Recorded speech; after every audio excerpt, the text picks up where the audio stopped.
रावण कौन है? बाप जी है। तो बाप जी रावण, बाप जी रावण, बाप जी रावण तब फेमस हुआ कि अभिलेखों में क्या लिख दिया गया, जब इसका नाम क्या है? क्या नाम है? काल। ये लगभग उस समय की बातें जब भारत पर मुसलमानों के अटैक होने शुरू हुए थे और मुसलमानों ने भारत की एक जगह पे कब्जा कर लिया, तो जगह का नाम है सिंध। सबसे पहले मुसलमानों का भारत में कहीं कब्जा हुआ था, कहां पर हुआ? 712 ईस्वी की बात है। कब की बात? और वो कब्जा करने वाला जो आक्रमणकारी था अरब से आया था। कहां से आया था? अरब देश है, सऊदी अरब है, अरब से आया था। उस बंदे का नाम था मोहम्मद बिन कासिम। क्या नाम था? तो पहला सफल मुस्लिम आक्रमणकारी कौन था? उससे पहले अटैक कर रहे थे लेकिन उनकी पारे नहीं पड़ रही थी। सफल कब्जा कहां पर हुआ? पहला सिंध में। कब्जा कब हुआ? 712 ईस्वी में सिंध पर मोहम्मद बिन कासिम क्या कर लेता है? कब्जा। सिंध अपने जैसलमेर बाड़मेर के एकदम बराबर पड़ता है। सिंध पर कब्जा हो गया तो अगला अटैक होगा राजस्थान। अगला अटैक कहां होगा? और राजस्थान का सबसे मुख्य किला था चित्तौड़गढ़। कौन था? और चित्तौड़गढ़ में जो राजा था वो डामाडोल चल रहा है, तो उसके मंत्रियों को लगा कि यार पार नहीं पड़ेगी। यदि मुसलमानों का अटैक हो गया इधर से, यदि अरबों ने अटैक कर दिया तो ये अपना चित्तौड़गढ़ वाले राजा की तो पार पड़ेगी नहीं। उस चित्तौड़गढ़ वाले राजा का भांजा है बापा रावल। भांजा कौन है? चित्तौड़गढ़ के राजा का नाम है मान मौर्य। क्या नाम है? क्या नाम है? जिसने सरोवर बनवाया, जिसमें 4 राजाओं के नाम है, महेश्वर, भीम, भोज और कब का अभिलेख है वो? 700। मैं यही तो कह रहा हूं, 712 में सिंध पर अटैक हुआ। 712 में सिंध पर अटैक हुआ। अपने चित्तौड़ में एक राजा, उस राजा का नाम है मान मौर्य। क्या नाम है? उसका जो भांजा है उसका नाम है बापा रावल। भांजे का नाम क्या है? ये रहता है नागदा। कहां रहता है? उदयपुर के पास में एक जगह पड़ती है, जगह नाम क्या है? नागदा नाम की एक जगह, वहां पे रहता है। और उस मान मौर्य के जो मंत्री है उनको लगता है कि यार पार पड़ेगी नहीं। ये वहां नागदा रहता है, तो वहां नागदा में एक ऋषि रहते हैं उन दिनों में, उनका नाम था हरित ऋषि। क्या नाम था? एक ऋषि रहा करते थे हरित ऋषि नाम करके। ये उनको बहुत ज्यादा मानता था। हरित ऋषि शिव जी के भक्त थे। किसके भक्त थे? शिव जी के भक्त थे। तो बापा रावल हरित ऋषि को मानता, तो बापा रावल भी किसका भक्त हो जाएगा? शिव जी। हरित ऋषि जब मरने लगे तब उन्होंने बापा रावल को कहा कि बापा रावल मांग, जो मांगेगा वो मिलेगा।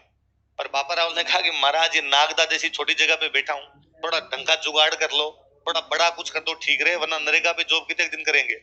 और हरित ऋषि ने मरते मरते कहा कि मैं तुम्हें आशीर्वाद देता हूं कि बहुत जल्दी तुम चित्तौड़ के राजा बनो। कहां के राजा बनोगे? बापा रावल ने कहा थोड़ा ज्यादा नहीं बोल गए? चित्तौड़ में मामा जी बैठे हैं, वो कैसे जान देंगे वहां पे? अरे एकलिंग नाथ जी सब भला करेंगे। कौन भला करेंगे? कौन? एकलिंग नाथ मतलब शिव जी। हरित ऋषि किसके भक्त है? शिव जी। तो शिव जी कृपा से सब अच्छा होगा। अब बापा रावल ने कहा महाराज मरते मरते कह गए, अब अच्छा होगा कि नहीं होगा देखी जाएगी। बापा रावल अपना नागदा में बैठा है। चित्तौड़ में कौन बैठा है? मान मौर्य। मुसलमानों का अटैक का खतरा है, मंत्रियों को लगता है मान मौर्य चित्तौड़ को संभाले। वो बापा रावल के पास आए और उन्होंने बापा रावल को कहा कि बापा रावल, मामा जी को सल्टा और तू चित्तौड़ का राजा बन, ताकि तू चित्तौड़ पर अटैक हो तो चित्तौड़ को संभाल सके, तेरे मामा जी से पार पड़ेगी। तो उसने कहा यार मामा जी ताकतवर आदमी, ऐसे कैसे हटेंगे मामा जी? मंत्रियों ने कहा हम तेरे साथ हैं। बाबा रावल ने कहा पक्का? कह रहे हम तेरे को चित्तौड़ का राजा बनाना चाहते हैं। और बाबा रावल ने कहा थैंक यू हरित ऋषि, जय हो एकलिंग नाथ जी की।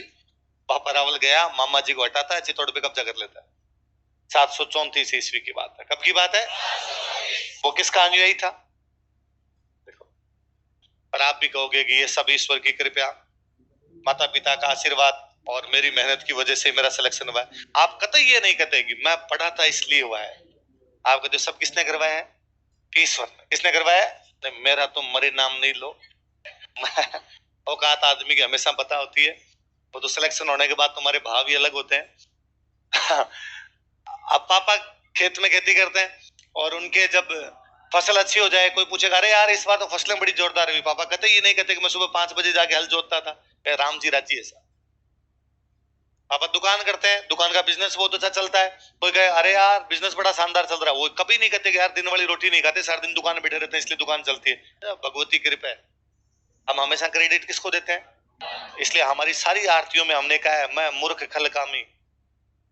आप कोई आरती पढ़िए दोबारा भगवान की, उनमें लिखा मैं मूर्ख खल कामी। खल मतलब होता है गधा। मतलब हम सब आरतियों में करेंगे भगवान मैं तो गधा हूं, थोड़ी बहुत बुद्धि देने वाला तू है इसलिए तुम बुद्धि दे। इसलिए अपने राजाओं ने कभी नहीं कहा कि हम राजा है, अपने राजाओं ने कहा राजा भगवान है। राजा कौन है? तो तुम यहाँ क्या हो? हम उनके प्रधानमंत्री है। हम उनके क्या है? जिस भगवान को जो मानते, जयपुर वाले गोविंद देव जी को मानते, तो जयपुर वाले कहते हैं जयपुर का राजा कौन है? गोविंद देव जी। तो राजा पूछते तू कौन है? तो मैं तो उनका प्रधानमंत्री। मेवाड़ वाले एकलिंग जी को मानते क्योंकि मेवाड़ का राजा कौन है? एकलिंग जी। तुम क्या हो? तो मैं उनका प्रधानमंत्री हूँ। अपने यहाँ प्रधानमंत्री को बोलते दीवान। क्या बोलते थे? इसलिए मेवाड़ के राजा खुद को किसका दीवान मानते? किसका? देखो